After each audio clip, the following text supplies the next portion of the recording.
untuk kita semua.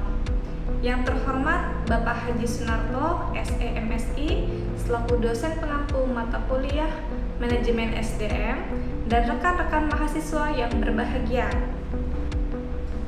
Alhamdulillahirabbil alamin, wassalatu wassalamu ala asyrofil anbiya'i wal mursalin, sayyidina wa maulana nabiyyin wa ala alihi wa sahbihi ajma'in. Amma ba'd. Pertama-tama, marilah kita mengucapkan puji syukur atas kehadirat Allah Subhanahu wa Ta'ala, karena dengan rahmat dan hidayahnya sehingga kami diberikan kesempatan untuk mempresentasikan materi kami yang berjudul Pengertian Manajemen Karir.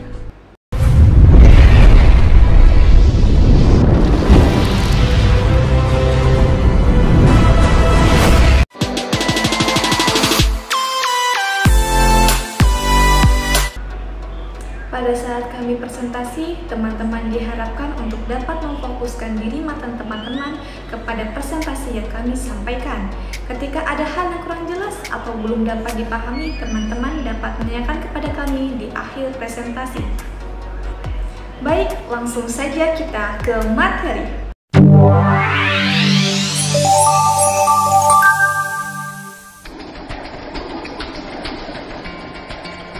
Materi pertama yang akan saya jelaskan adalah mengenai pengertian dari manajemen karir. Mengenai manajemen sendiri, artinya adalah mengatur, merencanakan, mengelola untuk mencapai tujuan tertentu. Tujuan yang terkait dalam materi ini adalah mengenai karir.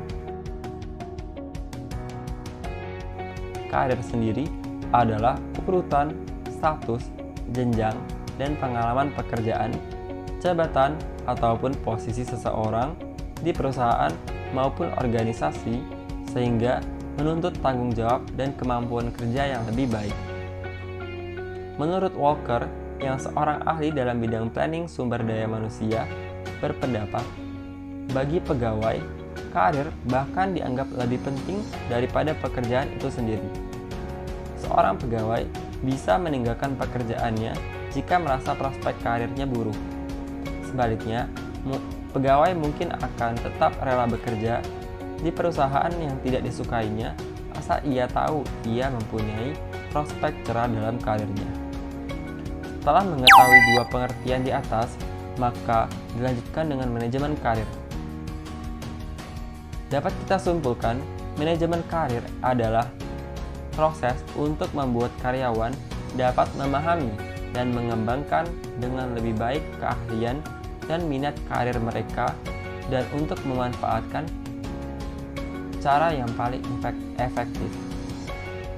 Kemudian, sedikit mengutip poin penting opini dari Gottreich, yaitu manajemen karir adalah proses di mana organisasi mencoba untuk menyesuaikan minat karir individual dan kemampuan organisasi untuk merekrut karyawan.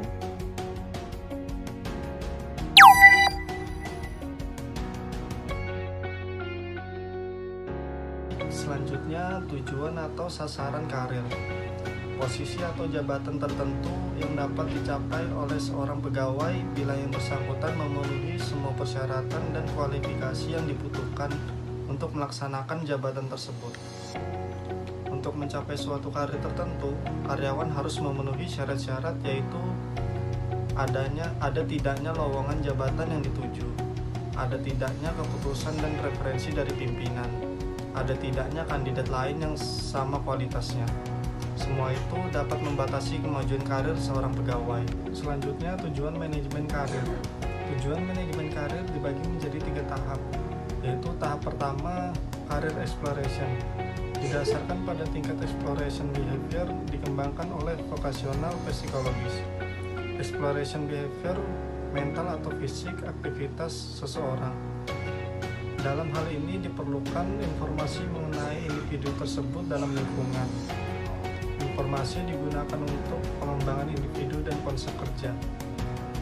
Tahap yang kedua yaitu development of career goals. Menurut goal setting teori, tujuan akan memengaruhi perilaku melalui direct extension, stimulasi effort, serta kemampuan dan keahlian lewat pengalaman kerja.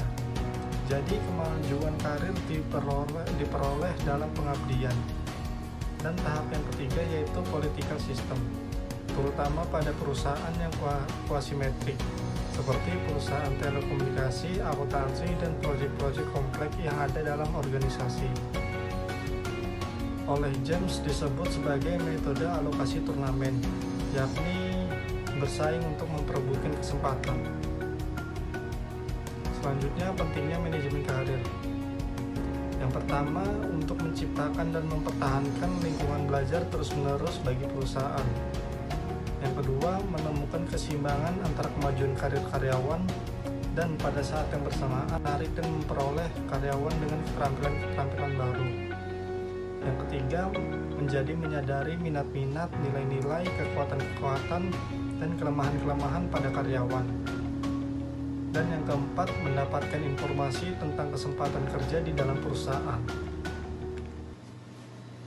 Selanjutnya, dari perspektif perusahaan, kegagalan untuk memotivasi karyawan untuk merencanakan karir mereka dapat menyebabkan 1. Kurangnya karyawan untuk mengisi posisi yang tersedia. 2. Komitmen karyawan yang lebih rendah. 3. Penggunaan dana pelatihan dan pengembangan yang tidak tepat. Sedangkan dari perspektif karyawan, tidak hadirnya manajemen karir dapat mengakibatkan frustasi berkaitan dengan kurangnya pertumbuhan diri dan tantangan di tempat kerja, perasaan kurang berharga di perusahaan, dan ketidakmampuan untuk memperoleh kembali pekerjaan.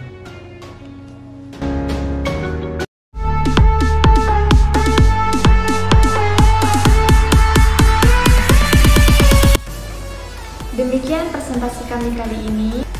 Harapan kami, apa yang telah kami sampaikan semoga dapat bermanfaat bagi kita semuanya. Apabila dalam penyampaian kami terdapat kesalahan dan tutur kata yang kurang berkenan di hati rekan-rekan, mohon untuk dimaafkan. Wabillahi taufiq wal hidayah. Assalamualaikum warahmatullahi wabarakatuh.